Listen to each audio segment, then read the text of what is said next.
ஹரே கிருஷ்ணா. ரத சப்தமி என்றைக்கு வருதுன்னு நான் டைட்டிலில் கொடுத்துருக்கேன் பாருங்கள். அன்றைக்கி சூரியன் வடக்கு திசையை நோக்கி நகர்றார். அதுதான் உத்தராயண புண்ணிய காலம். அந்த உத்தராயண புண்ணிய காலத்தில் தான் பீஷ்மர் உயிர் விடுறதுக்காக வெயிட் பண்ணிட்டு இருந்தார். 58 நாளாக வெயிட் பண்ணிட்டு இருந்தார். ஸோ இந்த ரத சப்தமிக்கு அடுத்த நாள் பீஷ்மாஷ்டமி அன்றைக்கி தான் அவர் உயிர் துறந்தார். ஸோ இந்த ரத சப்தமி அன்னைக்கு நம்ம முக்கியமாக பண்ண வேண்டியது சூரியோதயத்தப்போ, அதாவது அருணோதயத்தும் போது குளிக்கணும். பிரம்ம முகூர்த்தத்தில் இல்லை, அருணோதயத்தும் போது குளிக்கணும். ஏன்னா இது சூரியனுக்காக பண்ணுற குளியல். இதில் நம்மளுடைய 7 ஜென்ம பாபமும் விலகும். குளிக்கும்போது நம்ம 7 எருக்க இலையை தலையில் வச்சுட்டு குளிக்கணும். பெண்களாக இருந்தால் 7 எருக்க இலையை தலையில் வச்சுட்டு மஞ்சள் வச்சுட்டு, அப்புறம் அக்ஷதைனா முழு அரிசியில் மஞ்சள் கலந்தது அக்ஷதைன்னு சொல்லுவோம் இல்லையா, அதை வச்சுட்டு குளிக்கணும். ஆண்களாக இருந்தால் வெறுனை எருக்கலையை வெறும் அக்ஷதை மட்டும் வச்சுட்டு குளித்தா போகிறோம், மஞ்சள் வேண்டாம். ஸோ இது குளிக்கும்போது ஒரு மந்திரத்தை சொல்லணும். அது என்ன மந்திரம்னு சொல்கிறேன். மந்திரம் சொன்னதுக்கப்புறம் அதோட அர்த்தம் சொல்கிறேன். அர்த்தம் தெரிஞ்சுக்கிறது ரொம்ப முக்கியம். அப்போ தான் முழு பலன் கிடைக்கும். சப்த சப்த பிரியே தேவி சப்தலோகைக்க தீபிகே சப்த ஜன்மார்ஜிதம் பாபம் ஹர சப்தமி சத்வரம் யதா ஜன்ம கிருதம் பாபம் மயா சப்தசு ஜன்மசு தன்மே ரோகம் ச சோகம் ச மாகரி ஹந்து சப்தமி ஏத ஜன்ம கிருதம் பாபம் யச்ச ஜன்மாந்தரார்ஜிதம் மனோவாக்காயஜம் பாபம் யச்ச ஞாதா ஞாத்தே ச ஏ புனः இதி சப்தவிதம் பாபம் ஸ்நானான்மே சப்தசப்திகே சப்தவியாதி சமாயுக்தம் ஹரமாகரி சப்தமி சப்த சப்த மகாசப்த சப்தத்வீபா வசுந்தரா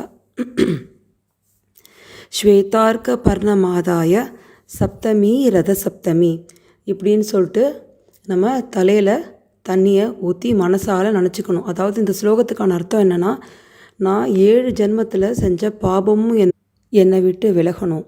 அப்புறம் நான் அறியாமல் செஞ்ச பாவம், அறிந்து செய்த பாவம், மனசால் செஞ்ச பாவம், வாக்கினால், அதாவது அடுத்தவங்களை நம்ம நாக்கால் புண்படுத்துகிறோம் இல்லையா, கெட்ட வார்த்தைகள் சொல்லி, அப்படி வாக்கால் செஞ்ச பாவம் இந்த நாளாச்சா. அதுக்கப்புறம் முற்பிறவியில் செஞ்ச பாவம், இந்த பிறவியில் செஞ்ச பாவம், இது மாதிரி 7 விதமான பாவங்களும் விலகணும்.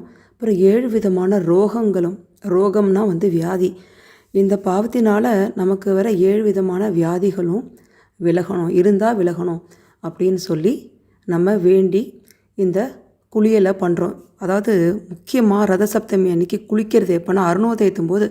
அதாவது அருணோதயம்னா காலங்காத்தால் கரெக்டாக அந்த சூரியன் லைட்டாக வெளியில் தெரியும் பாருங்களா, அப்போ ஆரம்பிச்சிடணும் நீங்கள் குளிக்க. அந்த 1 மணி நேரத்துக்குள்ளே, இந்த காலையில் அந்த 1 மணி நேரத்துக்குள்ளே குளிக்கணும். அதாவது 9 மணி 10 மணி அப்படின்லாம் குளிக்கக்கூடாது. ஏன்னா சப்தமி திதி வேறு அன்றைக்கி எப்போ முடியறதுன்னு பார்த்துட்டு சீக்கிரம் முடியறதுன்னா அதுக்கு தகுந்த மாதிரி குளிக்கணும். முக்கியமாக அருணோதயத்தில் நீங்கள் குளிக்கிறது மிக மிக முக்கியம். அதுக்கப்புறம் குளித்து பிரயோஜனம் இல்லை. இதுக்கப்புறம் இன்னொரு விஷயம் என்ன பண்ணணும் அப்படின்னா அர்க்கியம் விடணும். அர்க்கியம்னா இப்படி கையால் தண்ணியை சூரியனை நோக்கி கிழக்க நோக்கி பார்த்து தான் நீங்கள் குளிக்கணும். அதுக்கப்புறம் கிழக்க நோக்கி அர்க்கியம் விடணும். சூரியனுக்கு அர்க்கியம் விடுறதுனா தண்ணி விடுறது. அர்க்கியத்துக்கு மந்திரம் இருக்குது. அந்த மந்திரத்தை சொல்கிறேன். ஒரே ஒரு தடவை அந்த மந்திரத்தை சொல்லிவிட்டு கடைசியாக கையிலேருந்து தண்ணியை இதமர்க்கியம் இதமர்க்கியம் இதமர்க்கியம்னு 3 தடவை சொல்லி சூரியனை நோக்கி அர்க்கியம் விடணும். அது என்ன மந்திரம் அப்படின்னு பார்ப்போம். அர்க்கிய மந்திரம். சப்த சப்தீவக பிரீத்த சப்தலோக பிரதீபன சப்தமி சஹிதோ தேவா கிருஹானார்க்கியம் திவாகராய நமக. இப்போ 3 தடவை தண்ணி கீழே, அதாவது வலது கையிலேருந்து விடணும். இதமர்க்கியம் இதமர்க்கியம் இதமர்க்கியம் அப்படின்னு சொல்லிட்டு நீங்கள் தண்ணி விடணும். இல்லைனா 2 கையிலையும் சேர்த்து வச்சுட்டு கூட, இப்போ நீங்கள் நதியில் குளிச்சிங்க அப்படின்னா நதியில் இருக்கிற தண்ணி எடுத்து குளிக்கலாம். அன்றைக்கி நதி ஸ்நானம், அதாவது நம்ம ரொம்ப ஆறில் குளிக்கிறது ரொம்ப ரொம்ப விசேஷம். புண்ணிய நதிகளில் குளிக்கிறது ரொம்ப விசேஷம். ஸோ அப்படி நதியில் குளிக்கும்போது நீங்கள் 2 கையால் எடுத்து விடலாம். இல்லை நீங்கள் வீட்டில் தான் வந்து அர்க்கியம் விட போகிறீங்கன்னா எந்த இடத்துல சூரிய வெளிச்சம் வருதோ கிழக்க நோக்கி பார்த்து நீங்கள் தண்ணியை வந்து வலது கை வழியாக கூட விட்டு இதமர்க்கியம் இதமர்க்கியம் இதமர்க்கியம்னு சொல்லி 3 தடவை இந்த அதை இதமர்க்கியம் 3 தடவை சொன்ன அப்புறம் அந்த மந்திரத்தை வந்து நான் சொன்னேன் இல்லையா, அர்க்கிய மந்திரம், அதை ஒரு தடவை சொல்லி விடணும். இதுக்கப்புறம் முக்கியமாக நம்ம செய்ய வேண்டியது அடுத்த நாள் பீஷ்மாஷ்டமி அன்றைக்கி பீஷ்மர் உயிர் திறந்தார் இல்லையா, அவர் வந்து பிரம்மச்சாரிங்கிறதுனால அவருக்கு நம்ம தான் வந்து அர்க்கியம் விடணும்.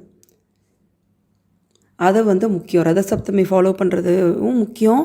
அடுத்த நாள் பீஷ்மாஷ்டமி அன்றைக்கி பீஷ்மருக்கு அர்க்கியம் விடுறது முக்கியம். இப்போ இந்த 7 எருக்கையிலேயே நீங்கள் எங்கே இருக்குதுன்னு தேடி வந்து நீங்கள் ஃபஸ்ட்டு எருக்க மரத்தை வந்து கண்டுபிடிச்சி எருக்கையிலேயே நீங்கள் பறித்து வச்சுக்கோங்க மொதல் நாளே. அதுக்கப்புறம் வந்து நீங்கள் அடுத்த நாள் பறிக்க போனீங்கன்னா நான் சொன்ன அருணோதயம் டைமே முடிஞ்சு போயிடும். ஸோ நீங்கள் மொதல் நாளே வந்து பறித்து வச்சுக்கோங்க. அதுக்கப்புறம் வந்து இதில் வந்து ஒரு கதை இருக்குது. அதாவது உத்தராயணம் பிறந்ததுக்கப்புறமும் வந்து பீஷ்மருக்கு வந்து உயிர் பிரியலையாம். எதனால் அப்படின்னா பீஷ்மருக்கு வந்து இச்சா மிருத்யு, தான் விரும்பிய நேரத்தில் வந்து அவர் மரணம் எழுதலாம். அதுக்கப்புறம் வந்து பகவத்கீதையில் வந்து கிருஷ்ணர் சொல்லியிருக்கார், இது மாதிரி உத்தராயண காலத்தில் வந்து யார் வந்து அதாவது இந்த 6 மாதம் உத்தராயண காலத்தில் வந்து யார் வந்து உயிர் துறக்கிறாங்களோ அவங்க வந்து பிரம்மனை அடைவார்கள் அப்படின்னு வந்து பீஷ்மர் 8வது அத்தியாயத்தில் வந்து சொல்லியிருக்கார். அதை பற்றி நம்ம டீட்டெயில்டாக பார்க்க வேண்டாம். ஸோ அதனால தான் வந்து பீஷ்மர் வந்து வெயிட் பண்ணிட்டு இருந்தார். பட் வந்து உயிர் ஏன் போலன்னு யோசிக்கும்போது வேதவியாசர் சொன்னார், நீ வந்து திரௌபதி வந்து அவமானப்பட்ட போது வேடிக்கை பார்த்துட்டு இருந்த, இவ்வளவு தோல் வலிமை இருந்தும் வந்து அந்த தோலை வந்து உபயோகப்படுத்தாமல் இருந்த, அதாவது ஷோல்டரை வந்து தோல் வலிமை எப்படி இருக்கும் சோல்ஜர்ஸ்க்கு அதையும் உபயோகப்படுத்தாமல் இருந்த, அப்படியே வந்து மரம் மாதிரி உட்காந்துட்டு இருந்த, வந்து எழுந்து போய் தடுக்கலை. அதுக்கு ஒரு காரணம் இருக்குது, அதையும் நம்ம இப்போ பார்க்க வேண்டாம். ஸோ நீ ஏன் வந்து இது மாதிரி வந்து திரௌபதி வந்து இது மாதிரி அவருடைய புடவையை உருவும் போது வேடிக்கை பார்த்துருந்தா, அவள் வந்து கதறி வந்து கெஞ்சரா எல்லாரையும், நீ காதால் அதை கேட்டுட்டு இருந்த. இது மாதிரி நீ பண்ண பாவங்கள்லாம் வந்து கொஞ்சம் நஞ்சம் கிடையாது. தப்பு ஒன்று நடக்கிறதுனா அதை வேடிக்கை பார்த்துட்டு இருந்த. ஸோ தப்பு நடக்கும்போது நம்ம வேடிக்கை பார்க்கக்கூடாதுன்னு இதுலேயும் தெரிஞ்சுக்கலாம். கேள்வியாவது குறைஞ்சபட்சம் வந்து நம்ம கேட்கணும். ஸோ இந்த பாவத்தை வந்து இந்த பாவம் இருக்குது, இது விலகினாதான் வந்து உனக்கு இது மாதிரி வந்து உயிர் போகும் அப்படின்னு வேதவியாசர் சொல்லும்போது வந்து இப்போ அந்த பாவத்தை நான் எப்படி பொசுக்கிறதுன்னு கேட்கும்போது, எருக்க இலைக்கு வந்து பாவத்தை பொசுக்கிற பவர் இருக்குது. எருக்கங்கிறது வந்து அர்க்கா அப்படின்னு சொல்லிட்டு சமஸ்கிருத பெயர் அர்க்கா. ஸோ அந்த சூரியனுக்கு இன்னொரு பெயரும் வந்து அர்க்கா. ஸோ வந்து சூரியன் வந்து பிரத்யக்ஷ தெய்வம், அதாவது நம்ம கண்ணால் வந்து எளிதாக பார்க்கக்கூடிய தெய்வம். அவருக்கு சூரிய நாராயணனுடைய அம்சம் அவர். சூரிய நாராயண மூர்த்தினே பேர். ஸோ இதை வந்து எல்லோரும் வந்து ஃபாலோ பண்ணுறது முக்கியம். ஸோ அதுக்காக என்ன பண்ணாராம் வியாசர் வந்து அவரால் தான் ஒன்றும் பண்ண முடியாது, உடம்பு ஃபுல்லாக வந்து அம்பு படுக்கையில் இருந்தார். ஸோ வியாசர் வந்து ஷோல்டரில், காலில், கண்ணால் பார்த்துட்டு இருந்தார் இல்லையா அந்த பாவத்தை, கண்ணில் தலையிலன்னு சொல்லிட்டு வந்து எருக்கலையை வச்சாராம்.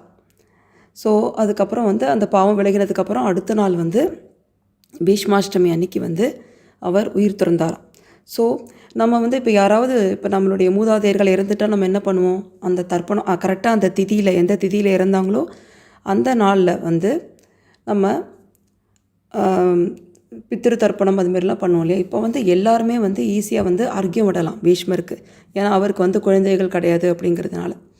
ஸோ அந்த அர்க்கியத்துக்கு ஒரு மந்திரம் இருக்குது. இப்போ நம்ம வந்து பீஷ்மாஷ்டமிக்கான அர்க்கிய மந்திரத்தை வந்து நம்ம பார்க்கலாம்.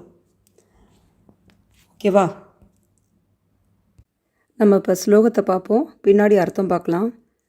வையாகிரபாதி கோத்ராய சாங்கிருதி பிரவராயச்ச கங்காபுத்ராய பீஷ்மாய ஆஜன்ம பிரம்மச்சாரினே பீஷ்மாய நமக இதமர்க்கியம் இதமர்க்கியம் இதமர்க்கியம் அபுத்ராய ஜலம் தத்மி நமோ பீஷ்மாய வர்மனே பீஷ்மக சாந்தனவோ வீரக சத்யவாதி ஜிதேந்திரியக ஆபீரத்பி அவாப்னோது புத்திரபௌத்ரோச்சிதாம் கிரியாம் பீஷ்மாய நமக இதமர்க்கியம் இதமர்க்கியம் இதமர்க்கியம் வசுநாமவதாராய சந்தனோராத்மஜாய ச அர்க்யம் ததாமி பீஷ்மாய ஆபால பிரம்மச்சாரினே பீஷ்மாய நமக இதமர்க்யம் இதமர்க்யம் இதமர்க்யம்.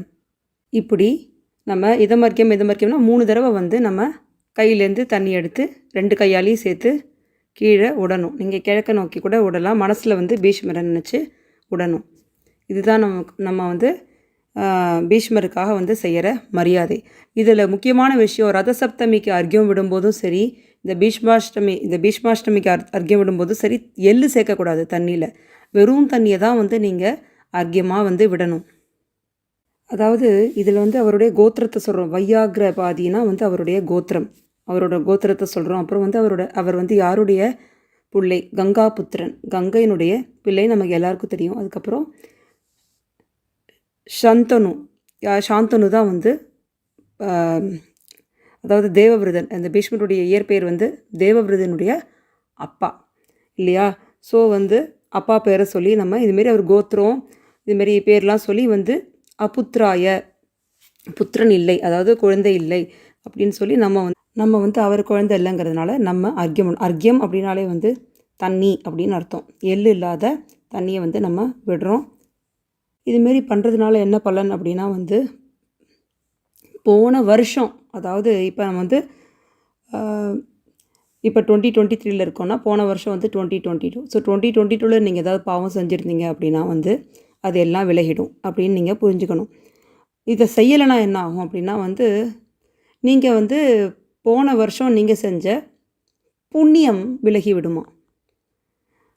பண்ணலைன்னா வந்து பாவம் அப்படியே இருக்கும், ஆனால் புண்ணியம் விலகிடுமா அப்படின்னு சொல்லி போட்டிருக்கு.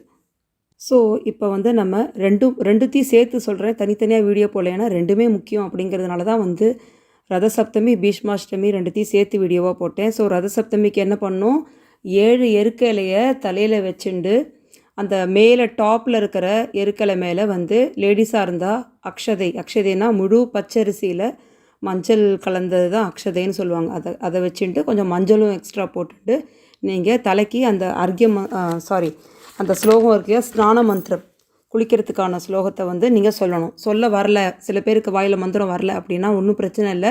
அந்த மந்திரத்தை நான் சொல்லிகிட்ருக்கேன் இல்லையா, அதை ப்ளே பண்ணால் போகிறோம். அதை நல்லா காதில் கான்சன்ட்ரேஷனோட வாங்கிட்டு அப்புறமா வந்து நீங்கள் மனசில் என்னுடைய எல்லா ஜென்ம பாவமும் விலகிடணும்னு சொல்லி நீங்கள் தலையில் தண்ணி ஊற்றி குளிக்கணும். எண்ணெய் வச்சு குளிக்கக்கூடாது, அன்றைக்கி எண்ணெய் தேய்ச்சி குளிக்கக்கூடாது. சாதாரணமாக வெறுனை தலைக்கு குளிக்கணும். ஓகேவா? அதுக்கப்புறமா வந்து நம்ம ரதசப்தமிக்கு அப்புறம் அந்த ஸ்நானம் மெயினாக வந்து அருணோதயத்தில் குளிக்கணும். அதுக்கப்புறமா அந்த எருக்கலையே மெயினாக வந்து நீங்கள் கண்டுபிடிச்சி வச்சுக்கோங்க. அதுக்கப்புறமா நம்ம அர்க்யம் விடணும். ஓகேவா? அர்க்ய மந்திரமும் சொல்லியிருப்பேன். அதுக்கப்புறமா நம்ம நீங்கள் வந்து அதுக்கு முன்னாடி இன்னொன்று சொல்ல மறந்துட்டேன். நீங்கள் வந்து சூரியனுக்கு வந்து கோதுமையில் செஞ்சது ஏதாவது பண்ணி அப்பம் மாதிரி கோதுமை வெல்லம் வாழைப்பழம் ஏலக்காயெல்லாம் வந்து கலந்து அப்பம் மாதிரி நீங்கள் எண்ணெயில் பொரித்து நீங்கள் நெய்வேத்தியம் பண்ணலாம். நெய்வேத்தியம் அதுவும் முடியலன்னா வெறும் சாதாரணமாக ஒரு சப்பாத்தி பண்ணி அதுக்கு மேலே கொஞ்சோண்டு சர்க்கரையை போட்டு நீங்கள் நெய்வேத்தியம் பண்ணலாம். இல்லைனா சக்கரை பொங்கல், யூஸ்வலாக வந்து சக்கரை பொங்கலும் பண்ணுவாங்க. சக்கரை பொங்கலும் வந்து நீங்கள் பண்ணி நெய்வேத்தியம் பண்ணலாம். வாசலில் வந்து ட்ரெடிஷ்னலாக வந்து தேர் கோலம்னு நீங்கள் கூகுள் பண்ணி பார்த்தீங்கன்னா உங்களுக்கு நிறையா வரும். தேர் கோலம் வந்து ரதசப்தமி கோலம்னு கூகுள் பண்ணாலும் வரும். அதை பார்த்து நீங்கள் அழகாக வந்து சுவாமிக்கு முன்னாடி கோலம் போடலாம். அப்படி இல்லைனா வந்து சூரிய வெளிச்சம் எங்கே வருதோ அந்த சைடு வந்து நீங்கள் தேர் கோலம் போடலாம். ஏன்னா வந்து சூரியன் வந்து 7 குதிரை பூட்டின தேரை தான் வந்து ஓட்டுவார். அதை தான் வந்து வடக்கு திசையில் நோக்கி திருப்புறார். ஸோ வந்து நீங்கள் தேர் கோலம் போட்டு நீங்கள் அன்றைக்கி விரதம் இருக்கிறதுனாலும் இருக்கலாம். ரொம்ப விசேஷம். அதாவது அன்றைக்கி ரதசப்தமிக்கு மெயினாக வந்து நீங்கள் என்ன தானம் பண்ணாலும் அது பல மடங்கு வந்து பலனை தருமா. என்ன புண்ணியம் பண்ணாலும் அதுவும் பல மடங்கு புண்ணியம் பண்ண பலன் தருமா. நீங்கள் அன்றைக்கி ஏதாவது சிறப்பாக தான தர்மம் செய்கிறதுனா தாராளமாக செய்யலாம். நீங்கள் மந்திரம் ஜபம் அதிகமாக பண்ணால் வந்து கோடி தடவை பண்ண புண்ணியம் கிடைக்கும் அன்றைக்கி. ஏன்னா இப்போ வந்து சூரிய கிரகணத்தும் போது நம்ம பண்ணுற தான தர்மம் மந்திர ஜபம்லாம் எப்படி வந்து பலன் கிடைக்குமோ, பல கோடி மடங்காக வந்து அதிக பலன் கொடுக்குமோ, அதே மாதிரி ரதசப்தமி அன்றைக்கி நீங்கள் பண்ணுற எல்லாமே அந்த சூரிய கிரகணத்தும் போது நீங்கள் பண்ணுற புண்ணிய காரியங்களுக்கு இணையானதான். ஸோ அதனால் இந்த நாளை வந்து நீங்கள் தவற விடக்கூடாது. அதேமாரி அடுத்த நாள் பீஷ்மருக்கும் வந்து நீங்கள் அர்க்யம் விடுறதுனால நம்ம போன வருஷத்தில் ஏதாவது பாவம் பண்ணியிருந்தால் அதுவும் விலகிவிடும். ஸோ இப்போ நீங்கள் முதல் வேலையாக என்ன பண்ணணும், போய் எருக்கலையை வாங்கணும் கிடச்சா, இல்லைனா வந்து எருக்கலையை நீங்கள் நடந்து போய் தேடி